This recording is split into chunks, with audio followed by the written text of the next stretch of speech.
Okay, that works. Okay, excellent. So thank you all for attending tonight's community meeting about the city's emergency food program. My name is Alex Train. I'm the Director of Housing and Community Development with the City of Chelsea, and I'm joined by two of my colleagues. I'm Lourdes Alvarez, the City Manager Assistant. And I'm Carl Allen. I'm the planner. So the purpose of tonight's meeting is to discuss the status of the city's emergency food program and a new initiative that the city will be rolling out in the coming week. So as you've experienced, COVID-19 has led to cascading impacts throughout the community. This includes widespread unemployment, health, economic insecurity, and food insecurity. During the beginning of the COVID-19 pandemic, the city, in partnership with community-based organizations such as Green Roots and the Chelsea Collaborative, mobilized a comprehensive community response effort, particularly focused on economic and food security, as well as housing, mental health, communications, and other areas that were important to residents. Over the last 4 months, the city has run an emergency food program that consists of multiple key points. Most notably, we run each day a pop-up pantry that serves residents with 1 box of healthy, fresh groceries that are suitable for a household for up to a week. We also provide a home delivery service currently for COVID-19 afflicted households who are in isolation or quarantine. Our partnerships with the food pantries in Chelsea continue to grow and expand.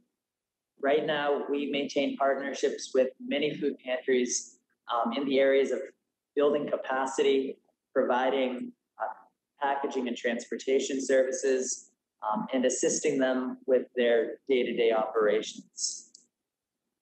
Despite the fact that COVID-19 may be leveling off right now in Chelsea, we do anticipate that food insecurity and the economic downturn will continue for the foreseeable future.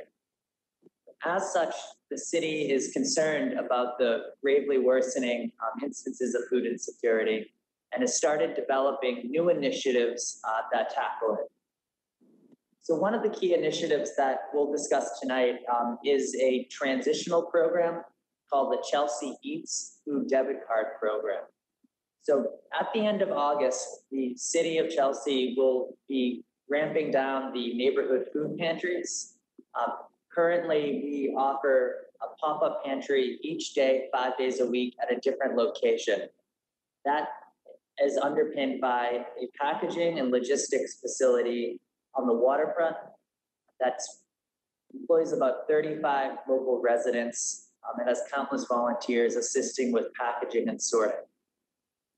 The transition from this neighborhood pop-up pantry model to a debit card model will have numerous benefits for residents. I think first and foremost, the debit card that we'll dive into momentarily will allow residents to access the food products that are most culturally relevant, and they'll be able to do so in a dignified way without having to wait in long lines, be exposed to the heat, or have to congregate in public and possibly risk their public health.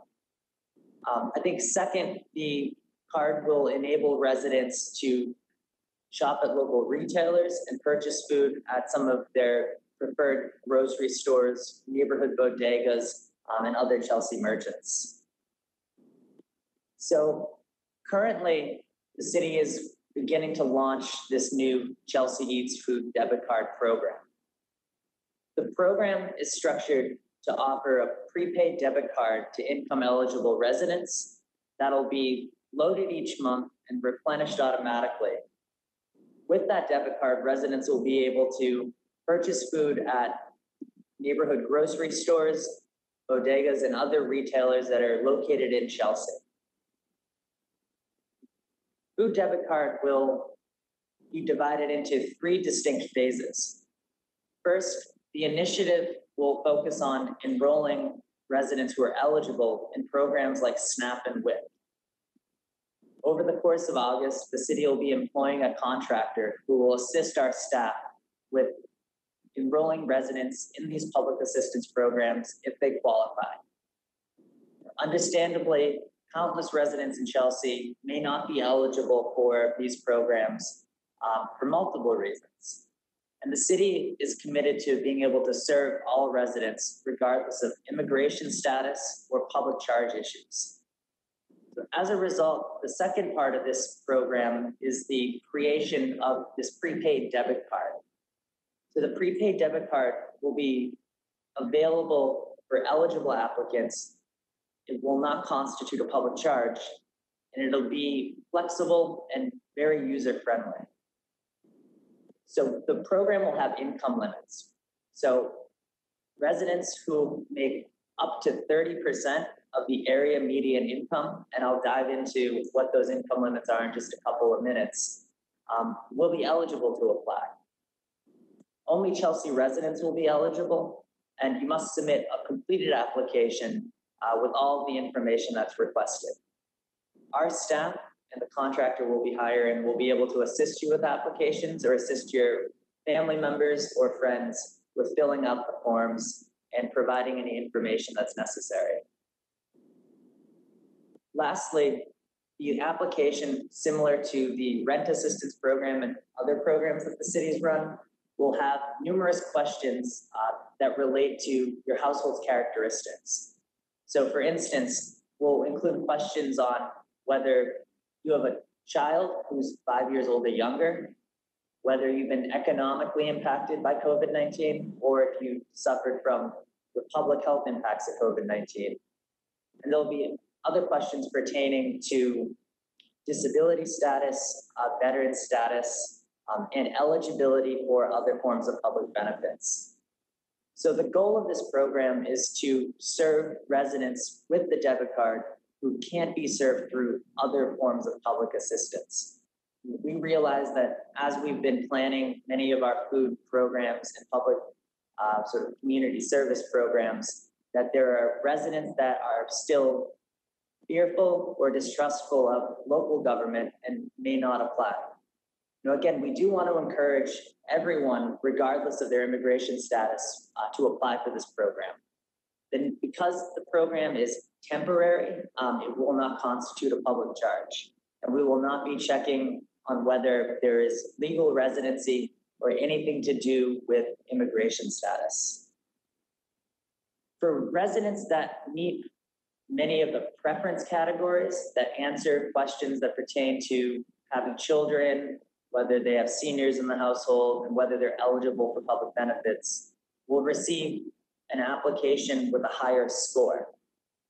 Ultimately, once all applications are received and the application process concludes, the city will score and sort all of the applications.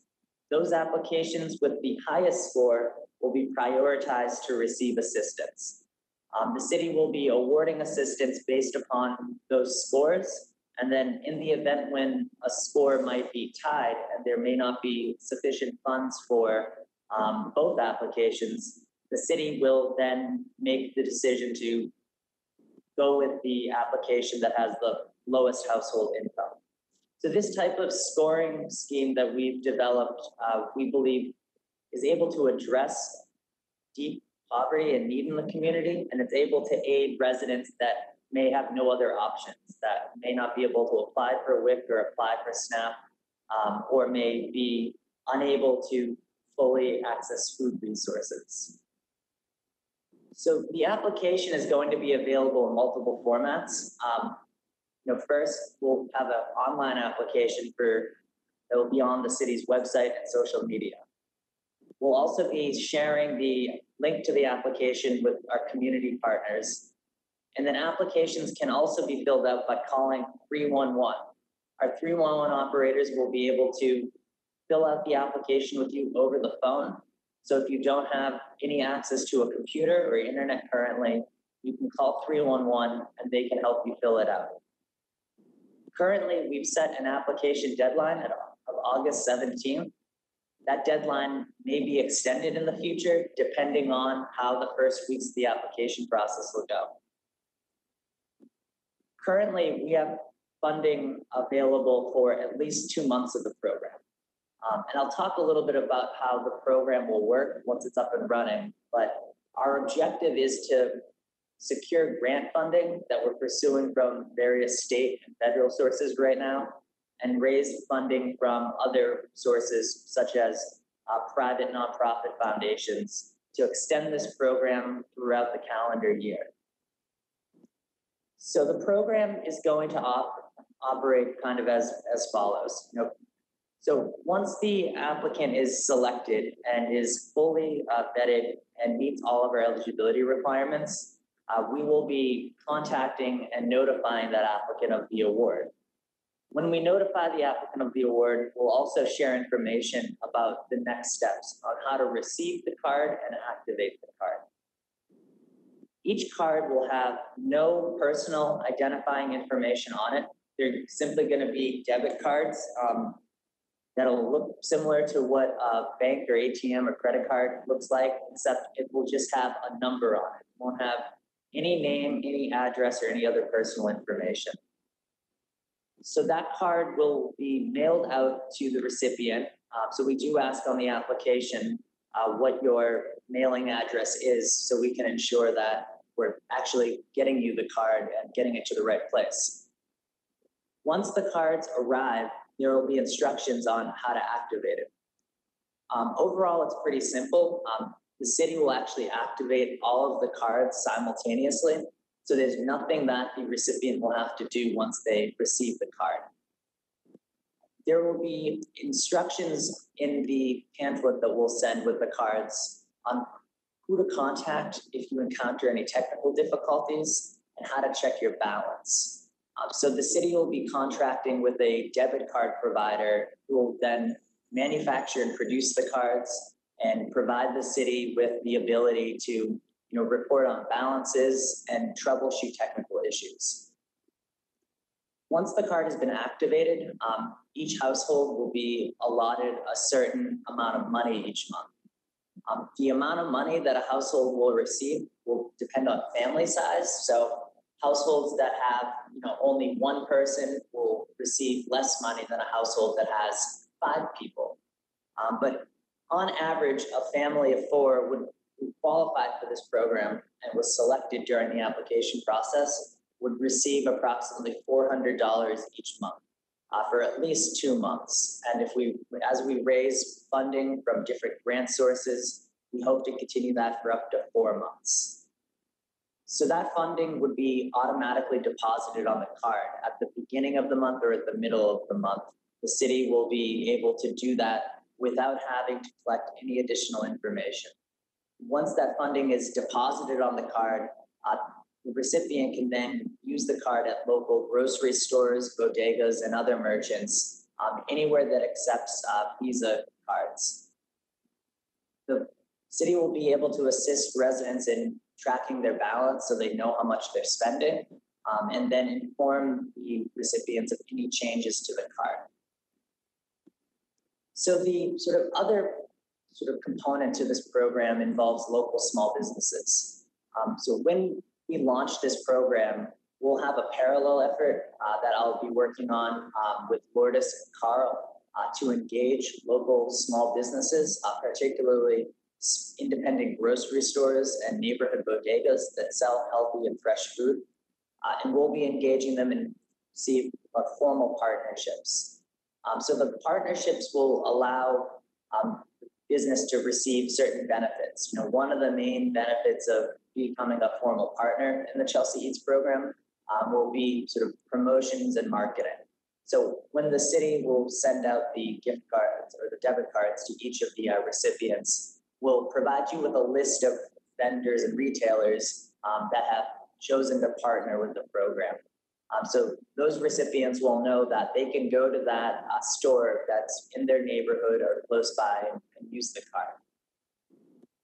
So the purpose of this small business initiative is to really stimulate traffic and sales at local small businesses that are owned by Chelsea residents or are fundamental to the Chelsea sort of neighborhoods and business districts.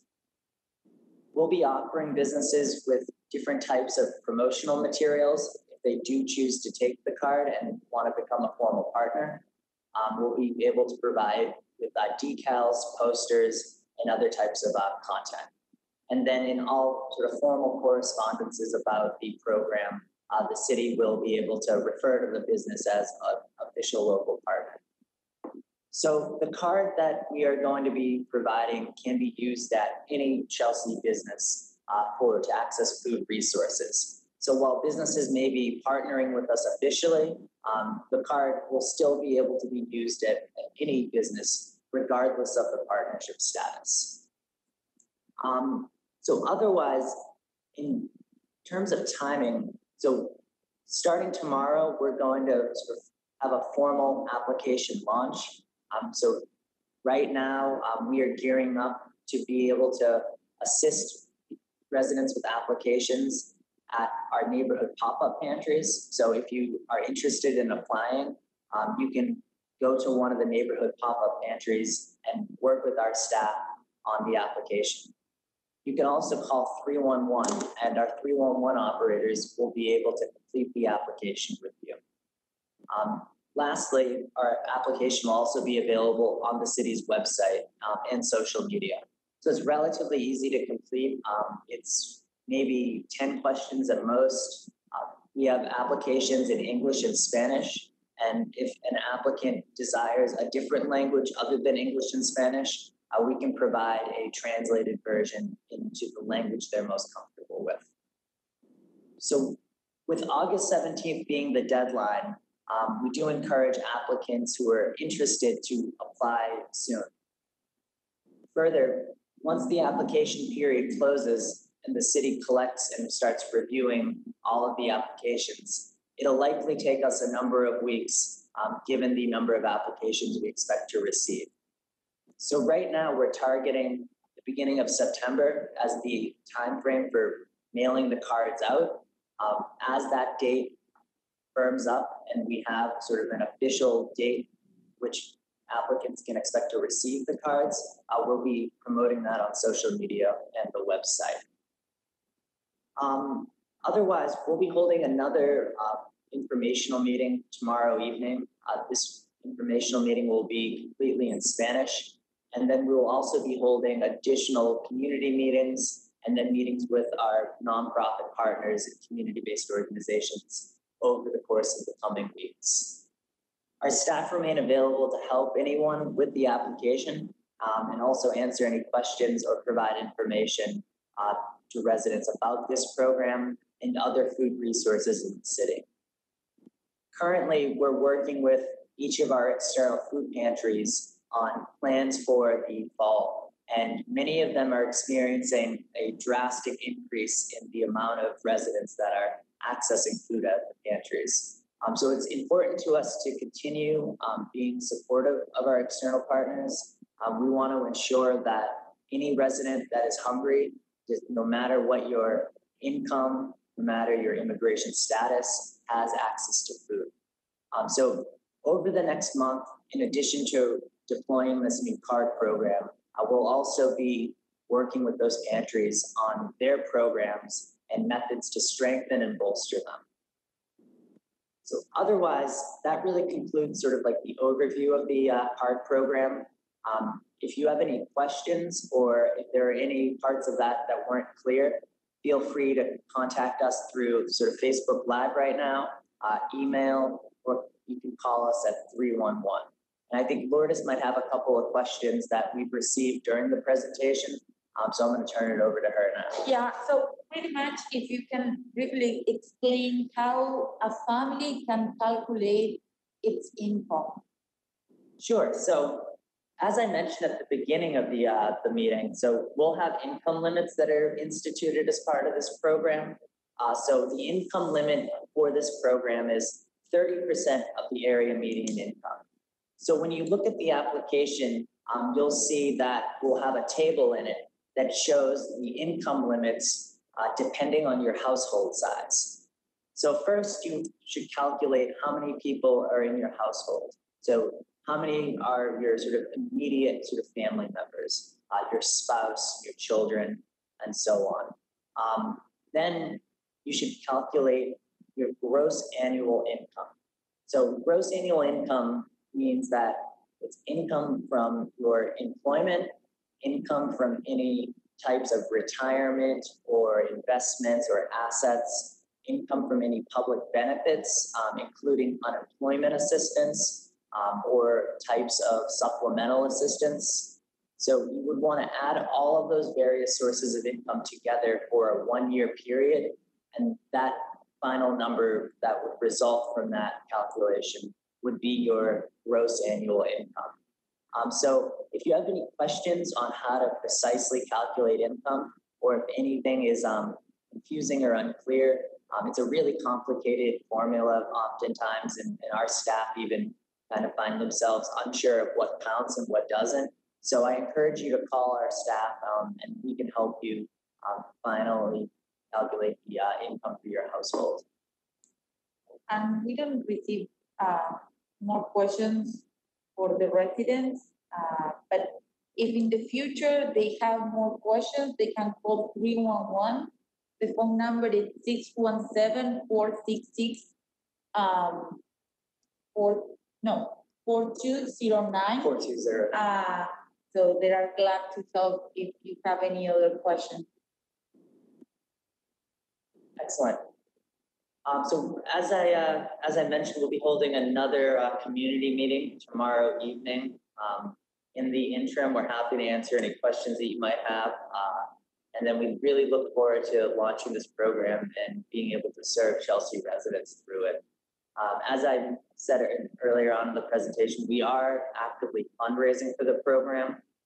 So we hope that we're able to secure additional grant funding and additional resources from different nonprofits and foundations in order to continue this program for as long as possible. So right now we have funding for about 2 months that the city will be contributing through our Federal CARES Act funding that is to be used for COVID-19 pandemic response.